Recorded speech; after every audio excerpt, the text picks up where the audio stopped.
And having read our story, she also thinks Hart's too good for me, which is why she continues to date him, says Sophie. Next a reader like us. She grew up reading tales where witches don't have boyfriends. To her, Hart liking me is unnatural. She truly believes he deserves someone better, someone like her, and that if she stays with him, Hart will eventually see the light. But that implies love is rational. That's when backed into a corner, the heart does the sensible thing. But that's where Hart and I are the same. Neither of us has the least control over our hearts.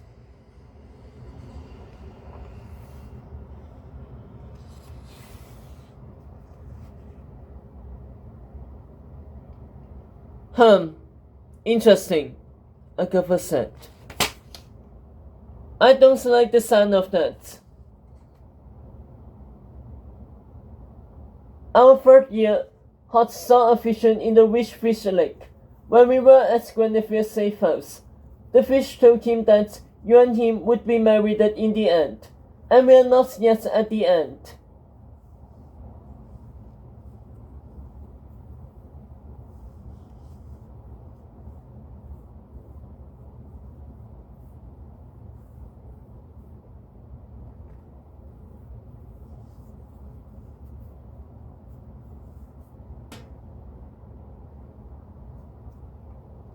I know this will surprise you, but I've considered it again, says Sophie. Especially after Hart tried to rescue me from Brian. For the briefest of moments, I saw him as my prince. I saw what our story together could be. And there are moments, now more than ever, where I think, take a chance. Taste the whistle. Go for the doubting soft boy instead of the soft-tried hunk who ends up wanting to kill me. At least I'll be loved. At least I'll have kissed it without a knife in my back. Sophie paused it. But then I think, where's the challenge in that? She grinned back at her friend.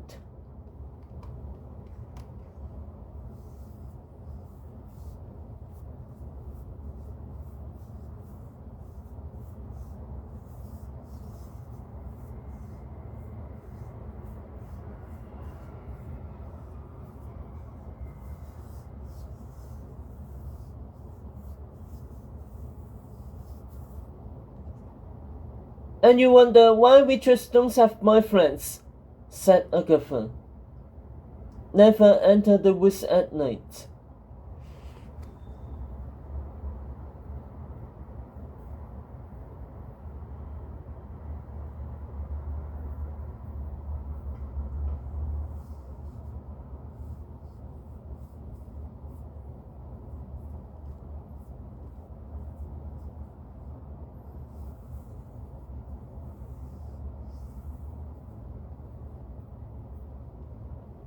That had been one of the first rules Sophie had learnt at the School for Good and Evil, and with good reason. After sunset, the forest turned into a haunting ground. Red and yellow eyes twinkled like jewels in the underbrush, followed by the gleam of sharp teeth. Dark outlines flitted across trees, snouts, claws, wings. The night came with its own sounds too, a steady roll of glows and skickers and shrieks. The deeper you prodded into the woods, the more it prodded back, tickling the crooks of your legs, breathing at your neck. But safe atop the camel, Sophie took in the night with new eyes, fluctuating green spores on poisonous ivy, black scorpions shiny like obsidian, red and blue snakes crinkled around a tree. There was beauty in the danger if you let yourself see it.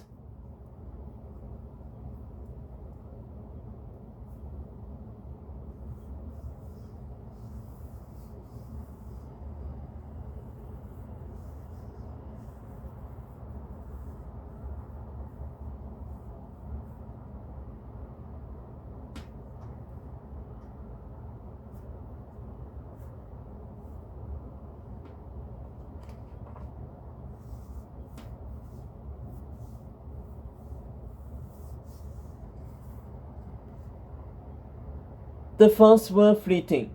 Sophie knew it was only a matter of time before they went into someone after Agatha. A few hours into their trek, and they already caught glimpse of two teenage boys along drafts, a witch rearing a cat, but all busted by with hardly a glance, as if using the dark to hide from something themselves.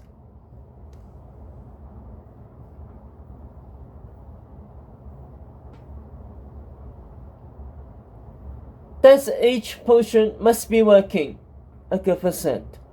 Merlin's getting heavier. Sophie studied the child strapped to her friend, his body bigger, his hair bushier than when they left school, the once baby-sized drops seeming to magically grow with him.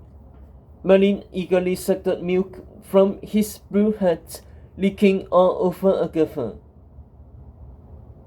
Make Mama wet, the wizard dreamed, rubbing milk into her hair.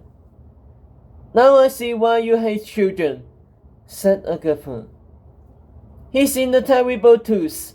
For the night anyway, Sophie nodded. Hester said to feed him the next dose of potion. That'll grow him to 3 by tomorrow. Already heavy on my back at 2. Let me hold him then, at least for a little while. He's due for a poo.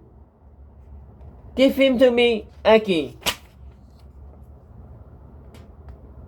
Agatha unhooked Merlin with a sigh and handed him to Sophie, who used her good hand to secure him in her lap. The woods vanished. Sophie was high on a cloud, silver stars winking against a purple sky. The Celestium. Someone was sitting next to her. Tedros. Tedros, who had no head, his neck a bloody stump. Peekaboo, a voice said.